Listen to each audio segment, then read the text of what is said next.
Hi, this is Jeffrey Smith, and we're still in Market Recon.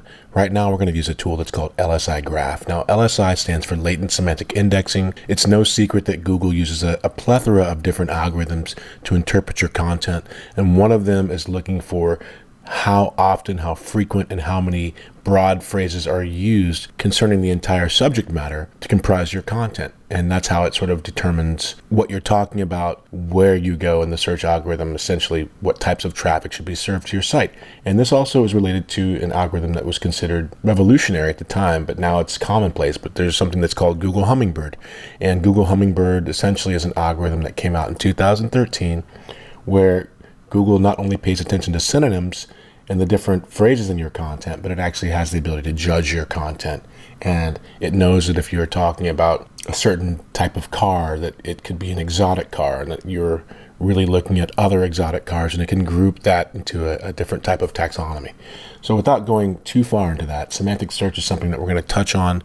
We're going to show you ways that you can write for semantic web, also making sure that you're using entities, which are essentially people, places, or things, and it understands the relationship between them. But for this exercise, what I'm trying to show you is that when you're talking about a subject, sometimes you need to look at the entire umbrella of related things that are essentially comprised within that subject.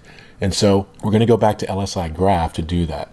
I'm just going to click I'm Not a Robot, and it's lsigraph.com, and I'm going to use Modern Home as an example, okay?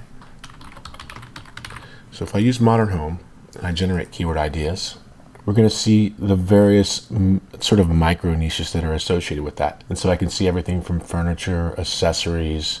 You can see that there's decorating ideas for a living room, since we are talking about a contemporary or modern home. We can see that there's modern homes for sale. Now, each one of these essentially is a niche, or I should say rather, somebody who's looking for something very specific. And so essentially the objective here is use this tool to mine different ideas that are related to the original subject.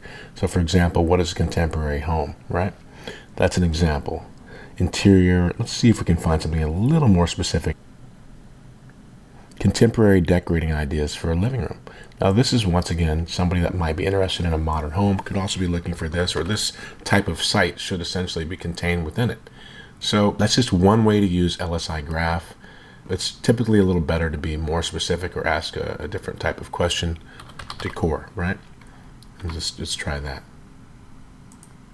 Because I want to find things that are a little more specific. I went a little broad, but the objective is, once again, let's see what other tangential phrases it's associated with modern home decor. And what this can often do is show you parallel markets. And so modern decor ideas. And so once again, this is all in the keyword discovery phase, or if you're looking for ways to define a niche, this is a great tool that you can use to quickly and easily find supporting categories for your content. Okay, let's move on to another tool.